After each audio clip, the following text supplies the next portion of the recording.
Isinagawa ang Thanksgiving at inaugural ceremony ni bagong Mayor Hilario Larry Soriano Ponce noong Hulyo 7, 2025 sa Municipal Multipurpose Gymnasium ng Bayan ng General Mameto, Natividad. Dumalo rin sa makasaysayang okasyon sina Vice Governor Gil Raymond Lemon Umali at Anastasio Apet Cruz na siyang kumatawan kay Governor Aurelio Oy Umali. Nakiisa rin sa pagdiriwang ang mga pinuno ng iba't ibang simbahan at mga religious groups na nag-alay ng panalangin para sa liderato ni Mayor Ponce na sina Reverend Eman Itiban ng Baptist Church, Pastor Brian Esmaria ng United Methodist Church, Pastora Alfreda Tayum ng General Natividad United Pastors, Pastor Romel Rebadilla at Father Jesse Salak na nanguna sa banal na misa. Buong suporta rin na ipinamalas ng iba't ibang sektor, kabilang ang mga senior citizen, kababaihan, 4-piece beneficiaries, DepEd, private sector, Eagles Club, mga department heads, empleyado ng lokal na pamahalaan, at iba pang mga miyembro ng komunidad. Sa kanilang mensahe, tiniyak ni Vice Gov Umali at ni Apet Cruz ang buong suporta ng pamahalaang panlalawigan sa administrasyon ni Mayor Ponce sa ilalim ng pamumuno ni Governor Oy Umali. Patuloy po ang suporta ko sa bayan ng General Natividad po. Ang bayan ng Natividad, mabuhay po ang lalawigan ng probinsya. It is with distinct honor and pride to represent the Honorable Governor Aurelio Matias Umali sa pagtitipong pong ito ngayong umaga. Marami pong pangarap ang ating gobernador because this will be his legacy term. Dito po makikita yung sukatan ng pagtitiwala na napakahabang ibinigay kay Governor Umali at marami po siyang pangarap na gustong abutin sa ating 3 taon. At ang pinitiyak po ng pamahalang panlalawigan kasama sa pangarap ang bayan ng General Natividad. Sa kanyang inaugural address at panayam, inilahad ni Mayor Larry Ponce ang kanyang mga pangunahing programa para sa bayan. Kabilang sa mga ito ay ang pagsasaayos at pagpapalawak ng pangunahing kalsada upang mapabuti ang daloy ng transportasyon at kalakalan. Pagbibigay prioridad sa kapakanan ng mga senior citizen at person with disabilities o PWDs.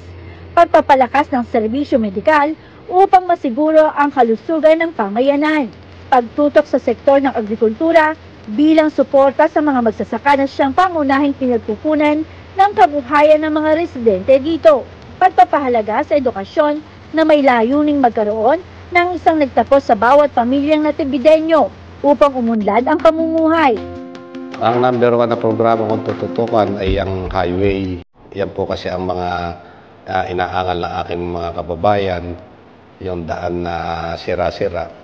Kaya tayo po ay nakipag-ugnayan sa ating mahal na Governor Oy Matias Umali at Vice Gov Lemon Umali. Sunod po natin yung mga basic needs ng mga kababayan ko, yung sa PWD, yung sa mga senior citizen, at yung mga programa ko rin na aayusin ko para doon sa agriculture. Magtatayo kami ng warehouse para kami makapamili ng palay dito sa aming bayan at yun kung kailangan ng ating Kapitolyo, so ibebenta naman namin sa Kapitolyo para kahit paano may trabaho yung mga kababayan ko at mahal ang maging benta, ang bili ng municipal ng General Natividad. So hindi na babaratin na kagaya ngayon ng mga negosyante dyan. Kumbaga, meron na tayong price ceiling dito sa bayan ng General Natividad. Yung pong sa education, magdadagdag po tayo ng mga additional na scholars sa high school, saka sa college. Dahil nung pa naman pong kapitan ako, meron na po akong mga scholar. So, gusto ko po yung bawat mahihirap na pamilya ay maingat ko po yung antas ng kanilang buhay. Kaya ang pinakamalaga yung makatapos sila ng pag-aaral. Nasa gano'n matulungan naman nila yung kanilang pamilya. Nagpahayag si Mayor Ponce ng taus-pusong pasasalamat sa kanyang mga kababayan at sa lahat ng mga sumuporta sa kanya noong nakaraang halalan.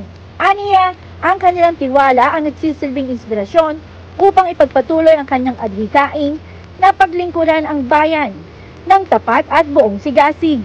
Nanawagan din siya ng pagkakaisa sa lahat ng mga miyembro ng Sangguniang Bayan at hinimok ang mga ito na magsama-sama sa pagsusulong ng mga programang tunay na makikinabang ang bawat natibidenyo. Sa lahat po ng nagtiwala sa akin, ay maraming salamat po. At sa lahat po na hindi nagtiwala sa akin, papakita ko po sa inyo ang aking sinseridad kung paano mamuno dito sa ating bayan. Wala po akong inisip, kundi magandang kapakanan ng ating bayan.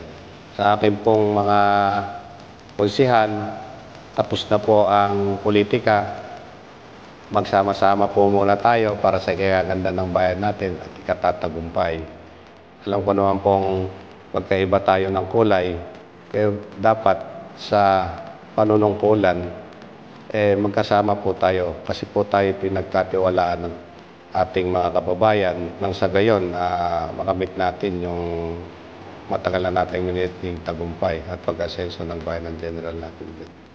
Sa huling-muling pinasalamatan ni Mayor Ponce, sina Governor Oy Umali at Vice Governor Lemon Umali sa kanilang suporta at pagtitiwala. Naniniwala siyang sa tulong ng kanilang pamumuno at sa kolektibong pagkilos ng kanyang administrasyon ay may sasakatuparan ang tunay na pagbabago at pag-unlad para sa bayan ng General Mamerto Natividad.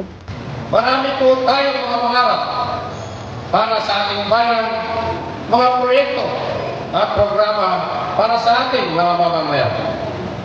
Sa tulong po ng ating pinakamamahal na Governor Oy Matias Umali at si Vice Governor Kuya Lemon Umali at kay Congresswoman Madam Cherry Domingo Umali, alam ko pong may sa natuparan po natin lahat ng ito.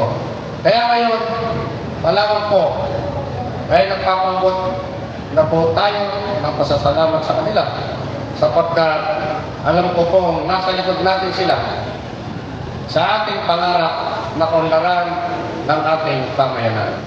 Sama-sama po tayo lahat sa isang layunin, isang serbisyong totoo. Isang bayan, ang sentro ay ang Panginoon. Para sa special report, Maureen Pagaraga nag-uulat. Para sa DWNE Teleradyo, ang inyong kakampi.